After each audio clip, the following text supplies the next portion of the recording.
മലയാളി പ്രേക്ഷകരുടെ മാത്രമല്ല ഇപ്പോൾ തെന്നിന്ത്യൻ ലോകത്തെ തന്നെ ചർച്ചാ വിഷയമാണ് കാളിദാസ് ജയറാം. മാത്രമല്ല ജയറാം കുടുംബത്തിന് അന്നും ഇന്നും തെന്നിന്ത്യയിൽ വലിയ രീതിയിലുള്ള ആരാധകരാണുള്ളത്. ജയറാമിനെ പോലെ തന്നെ മകനും അങ്ങ് നിരവധി ഭാഷകളിൽ മുന്നേറുകയാണ്. മലയാളത്തേക്കാൾ തമിഴകത്താണ് ഇപ്പോൾ കാളിദാസ് ജയറാം വിജയിച്ചു മുന്നേറുന്നത്. വളരെ വ്യത്യസ്തവും ശക്തവുമായ കഥാപാത്രങ്ങൾ ഓരോ സിനിമകളിലൂടെയും കിട്ടുന്നു. ധനുഷ് രണ്ടാമതായി സംവിധാനം ചെയ്യുന്ന ധനുഷ് അഭിനയിക്കുന്ന 50ാമത്തെ സിനിമയായ റായൻ എന്ന സിനിമയുടെ പ്രൊമോഷൻ തിരക്കുകളിലാണ് ഇപ്പോൾ കാളിദാസ്. ചിത്രത്തിന്റെ ധനുഷിന്റെ സഹോദരനായിട്ടാണ് കാളിദാസ് എത്തുന്നത്. ചിത്രത്തിന്റേതായി പുറത്തിറങ്ങിയ ട്രെയിലറും പോസ്റ്ററും എല്ലാം പ്രേക്ഷക പ്രതീക്ഷ നൽകുന്നതാണ്. ചിത്രത്തിന്റെ പ്രൊമോഷന്റെ ഭാഗമായി സൺ മ്യൂസിക്കിന് നൽകിയ അഭിമുഖത്തിലാണ് തന്നെക്കുറിച്ച് ആരും അറിയാത്ത ഒരു രഹസ്യം കാളിദാസ് വെളിപ്പെടുത്തിയത്. ഒരു ടാസ്കിന്റെ ഭാഗമായി കാളിദാസിനെ കുറിച്ച് ഞങ്ങൾ ആരും അറിയാത്ത ഒരു രഹസ്യം പറയൂ എന്ന് അവതാരക ആവശ്യപ്പെട്ടപ്പോഴാണ് കാളിദാസ് പറഞ്ഞത്.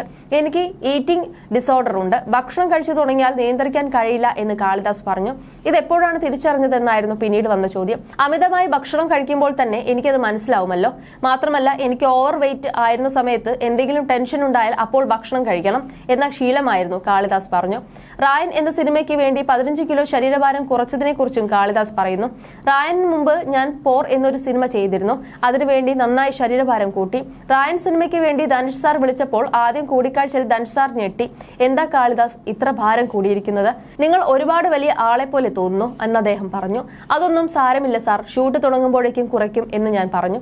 റായൻ എന്നെ സംബന്ധിച്ച് വലിയൊരു അവസരമാണ്, അത് മിസ് ചെയ്യാൻ പറ്റില്ല. അതുകൊണ്ട് തന്നെ ഭക്ഷണ കാര്യത്തിൽ നല്ല ശ്രദ്ധ കൊടുത്തു. ക്രമീകരിച്ചു കൊണ്ടുവന്നതിന് ശേഷമാണ് ഷൂട്ടിങ്ങിന് മുൻപ് 15 കിലോയോളം ശരീരഭാരം കുറച്ചത്. അതൊരു വലിയ വെല്ലുവിളിയായിരുന്നു, കാളിദാസ് ജയറാം പറഞ്ഞു. കാളിദാസിന്റെ വെയിറ്റ് ലോസും ബോഡി ട്രാൻസ്ഫറും വലിയ രീതിയിൽ ചർച്ചയായിരുന്നു. നായകനായി സിനിമയിലേക്ക് തിരിച്ചു വരുന്നതിന് മുൻപ് 110 കിലോ ഭാരം ഉണ്ടായിരുന്നു താരപുത്രന്. കൃത്യമായി വ്യായാമം ചെയ്തും ഡയറ്റ് ഫോളോ ചെയ്തും 71 കിലോയിലേക്ക് ശരീരഭാരം എത്തിച്ചതിന് ശേഷമാണ് കാളിദാസ് സിനിമയിലേക്ക് തന്നെ എത്തിയത്.